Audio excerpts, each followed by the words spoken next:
इस लेसन में हम डिस्कस करेंगे hill climbing algorithm in artificial intelligence.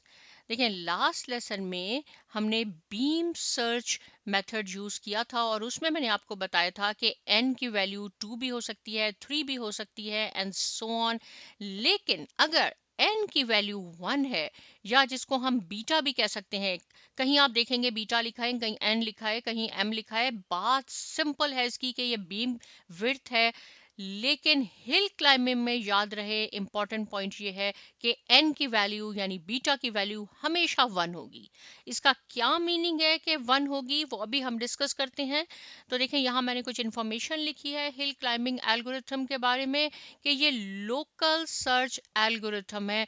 इसको सिंपल लोकली इंफॉर्मेशन होती है, पूरी ग्लोबली इंफॉर्मेशन नहीं होती, पूरी डोमेन की इसको इंफॉर्मेशन नहीं होती। ग्रीडी अप्रोच यूज करता है, जो सबसे बेस्ट मूव होता है उसको फॉलो करता है। बेस्ट मूव क्या होता है? जिसकी ह्यूरिस्टिक वैल्यू कम होती है। लेकिन इसमें एक इम्पॉर्टेंट पॉइंट ये होता है हिल क्लाइंबिंग में कि इसमें बैक ट्रैक आप नहीं कर सकते। अगर आप एक वो फॉलो कर रहे हैं राउट को और आपको डेड एंड मिल गया या कोई प्रॉब्लम आ गई, ऑब्स्टिकल आ गए, तो आप वापस नहीं आ सकते। राइट, अब हम इसको पढ़ते हैं। तो यही मैंने यहाँ इंफॉर्मेशन लिखी है कि ये लोकल सर्च एल्गोरिथम है which continuously moves in the direction of increasing evaluation value to find the peak of the mountain. क्योंकि ये हिल क्लाइंबिंग है इसलिए यहाँ ये माउंटेन का वर्ड है, मैं इसकी भी आपको अभी इंफॉर्मेशन देती हूँ। It terminates when it reaches a peak value where no neighbor has a higher value. Its beam width value is equal to 1, जो मैंने अभी आपको बताया। राइट, और ये जो मैंने इंपॉर्टेंट यहाँ पॉइंट लिखा है ये नोट है, इसको आप समझें, बस हमने इस नोट को फॉलो करना है और अपना काम परफॉर्म करना है। If the new state is better than the current state then it is consider new current state, otherwise it stops. ये समझें, सबसे ज्यादा इंपॉर्टेंट पॉइंट है इसका। कैसे होता है? सपोज ये हमारे पास स्टार्टिंग पॉइंट है और ये हमारे पास गोल पॉइंट है। राइट, स्टार्टिंग पॉइंट से गोल स्टेट की ह्यूरिस्टिक वैल्यू सपोज मैं आपको कह देती हूँ कि 20 है, और यही एग्जांपल जो है नेक्स्ट स्लाइड पे भी आपने याद रखनी है। इसकी ह्यूरिस्टिक वैल्यू 20 है, आप सिंपल कह देंगे ये $20 में आपको यहाँ से यहाँ तक लेके जाएगा। अब जब हम इसको एक्सप्लोर करते हैं कि इसके 3 डिफरेंट राउट्स हैं, इस राउट को मैं यहाँ ए कह देती हूँ, इस राउट को मैं ये बी कह देती हूँ और ये सी है, तो आपने इन तीनों की ह्यूरिस्टिक वैल्यू देखनी है। सपोज इसकी हमारे पास 18 आ गई, इसकी हमारे पास 17 आ गई और इसकी हमारे पास ह्यूरिस्टिक वैल्यू 19 है। तो मैंने यहाँ क्या लिखा है? If the new state is better than the current state. Current state हमारी ये है जिसकी ह्यूरिस्टिक वैल्यू ये है। इनमें से आपने फाइंड आउट करना है कि सबसे कम ह्यूरिस्टिक वैल्यू किसकी है, सबसे कम इसकी है। इट मीन्स कि अब हमने बी को एक्सप्लोर करना है। राइट, ये जो दो रह गए, ये ए और सी, जो हम बीएफएस में क्या कहती थी, मैंने आपको बताया था कि इनको भी हम मेमोरी में रखते हैं कि अगर हमारे पास कोई प्रॉब्लम हो गई, डेड एंड हो गया, तो हम वापस बैक ट्रैक करेंगे और फिर इन राउट्स में जाएंगे। तो यहाँ पे हिल क्लाइंबिंग क्या कहता है कि इनको ना हमने फर्दर यूज करना है, ना हमने इनको मेमोरी में रखना है, क्योंकि एन की वैल्यू 1 है। सिर्फ एक नोड को आपने लेके जाना है, आगे उसको मूव करना है, इसलिए इसकी स्पेस कॉम्प्लेक्सिटी भी कम हो जाती है, क्योंकि एक नोट को हम लेके चल रहे हैं। देखिए हम इसको भी नहीं कर रहे, भूल जाएं, अब इसको भी भूल जाएं, इसको भी भूल जाएं, इसको भी भूल जाएं। यहाँ पे हम आ जाते हैं, यहाँ पे ये सपोज 3 राउट्स और हैं, इसको हम कह लेते हैं डी, एफ और ई एफ। इसकी ह्यूरिस्टिक वैल्यू मैं कह देती हूँ, इसकी है 15, इसकी है 14 और इसको हम 11 कर लेते हैं। तो आपने क्या देखना है? If the new state is better, इन तीनों में से आपने देखना है कि कौन सी है सबसे लोएस्ट। एफ, हमने इसको भी नहीं कंसीडर करना, इसको भी नहीं कंसीडर करना। राइट, ये देखें, पहले ये हमारे यहाँ पे अब 17 थी जिसको हमने एक्सप्लोर किया।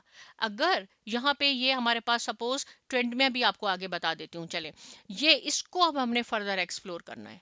अब हमने इसको जो फर्दर एक्सप्लोर किया, यहाँ आप देखेंगे कि इसकी वैल्यू क्या हो गई। इसकी वैल्यू मैं कह देती हूँ कि 20 हो गई, 20 हो गई और ये भी 20 हो गई। इसकी ह्यूरिस्टिक वैल्यू, ये दो नोड्स हैं हमारे पास, इसको मैं कह देती हूँ ये G है और H है। इसकी ह्यूरिस्टिक यहाँ 20 हो गई।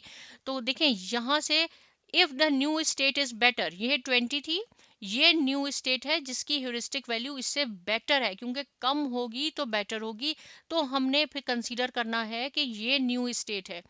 इन तीनों में देखा हमने, अच्छा इसमें इसकी ह्यूरिस्टिक वैल्यू है, तो ये ह्यूरिस्टिक वैल्यू 11 इज B से बेटर है, ये 17 इज 20 से बेटर है, इसलिए हमने कहा ये हमारा ठीक है, ये हमारा नया स्टेप है, न्यू नोड है।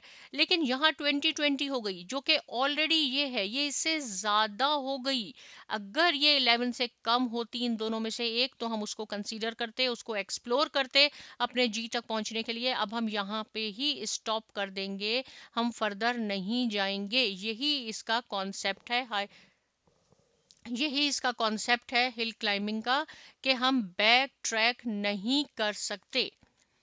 राइट तो मुझे उम्मीद है कि ये पॉइंट बिल्कुल आपने इसको फॉलो करना है। If the new state is better than the current state, then it is considered new state. कि अगर उसकी ह्यूरिस्टिक वैल्यू बेटर है पिछले वाले से, तो हम उसको कंसीडर करेंगे, अदरवाइज वो वहीं रुक जाएगा। राइट इसकी एग्जांपल देते हैं। ये हिल माउंटेन है ना, अगर सपोज आपने इस तरह हिल पे हमने चढ़ना शुरू किया और हमें सिर्फ लोकल का पता है, लोकल डोमेन का पता है, हमें हमें नहीं मालूम कि ग्लोबल क्या है। यहाँ से आप आ गए, सपोज कि ये हमें बेस्ट पाथ मिल गया, 17 वाली नोड हमें मिल गई कि ये हमारा बेस्ट है। उसके बाद हमें नेक्स्ट स्टेप यहाँ मिल गया। अगर कोई रास्ते में रुकावट आ जाती है तो हम उसको फॉलो नहीं करेंगे, हम वहां जाएंगे जहां हमारे स्टेप्स बिल्कुल इजीली आगे की तरफ बढ़ रहे हैं। तो एक वक्त ऐसा आएगा, यहाँ आप हिल पे पहुंच जाएंगे और बिल्कुल ये फ्लैट पार्ट आ जाएगा, यहाँ पे आप बैलेंस हो जाएंगे और हम समझते हैं कि ये हमारी मैक्सिमम वैल्यू हमने अचीव कर ली। लेकिन जब यहाँ आके आपने देखा, तो यहाँ आके हमें मालूम होता है कि नहीं, यहाँ तो एक और माउंटेन भी मौजूद है, यहाँ हमारे पास कुछ प्रॉब्लम्स आ जाती हैं। तो वो प्रॉब्लम्स क्या हैं वो मैं यहाँ आपको बताती हूँ कि हिल क्लाइंबिंग में 3 प्रॉब्लम्स आपको फेस आ सकती हैं।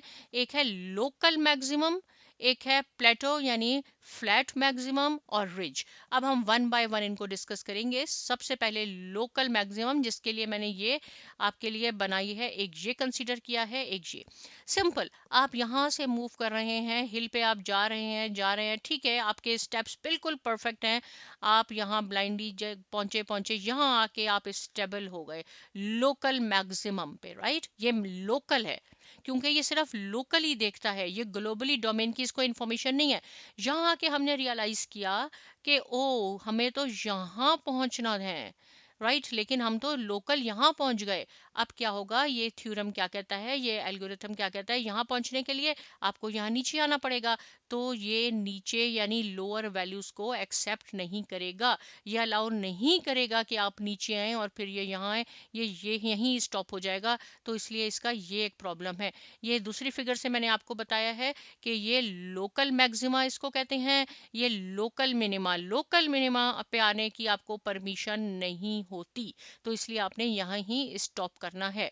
राइट फिर है फ्लैट मैक्सिमम और प्लेटो। इसमें क्या है, इसका मीनिंग ये है, यही जो मैंने अभी आपको एग्जांपल बताई थी कि हम यहाँ से, हमारे पास 3 राउट्स हैं यानी ए, बी और सी। सपोज कि इसकी ह्यूरिस्टिक वैल्यू सबसे कम है, तो हमने क्या करना होगा, इसको एक्सप्लोर करना होगा। पहले इसको, इन दोनों को कंपेयर करें, इन दोनों को कंपेयर करें कि इसकी 20 है, इसकी 11 है, ये इससे बेटर है। राइट इन तीनों में सबसे कम कौन सा है, ये, और ये इससे बेटर है, तो हम इसको एक्सप्लोर करेंगे। इसको ना मेमोरी में रखेंगे, इग्नोर, खत्म हो गया, क्योंकि बीम की वैल्यू 1 होती है हमेशा। इसको जब हमने फर्दर एक्सप्लोर किया, तो यहाँ सपोज हमारे पास ये भी 10 हो गया, ये भी 10 हो गया, जो भी हमारे पास है ई डी, जो भी टू है इसको हम डी कर लेते हैं, ई कर लेते हैं। इसकी ह्यूरिस्टिक भी 10 है, इसकी ह्यूरिस्टिक भी 10 है, एक और राउट कर लेते हैं एफ, उसकी भी 10 है। यानी सब 10 10 10 हो गए। तो आप क्या करें इनमें से, अब आपने इसको एक्सप्लोर नहीं करना है, यहाँ पे आपने स्टॉप करना है। तो यही लिखा है फ्लैट मैक्सिमा कि आप माउंटेन पे हिल क्लाइंब कर रहे हैं, यहाँ आपको बेस्ट ऑप्शन मिल गई है, बेस्ट ह्यूरिस्टिक वैल्यू मिल गई, आप यहाँ तक पहुंचे, उसके बाद ये फ्लैट हो जाती है। जब फ्लैट हो जाती है तो आपने यहीं स्टॉप करना है, आगे हम मूव नहीं कर सकते। राइट। तीसरा प्रॉब्लम है इसका रिज। रिज में क्या होगा, रिज के लिए मैं आपको एक दूसरी भी 3D की बता सकती हूँ। इस तरह का कुछ आप कॉन्सेप्ट कर लें कि ये एक पॉइंट है, इसको हम सी कर लेते हैं, एक डी कर लेते हैं। आपने ये क्लाइम किया किया, आप यहाँ पहुंच गए और आपने फिर देखा कि नहीं, यहाँ पहुंचने के बाद आपने देखा नहीं, पहुंचना तो यहाँ है, राइट, लेकिन ये एक डायरेक्शन में जाता है, ये अपनी डायरेक्शन चेंज नहीं करता। इस प्रॉब्लम को हम रिज प्रॉब्लम कहते हैं।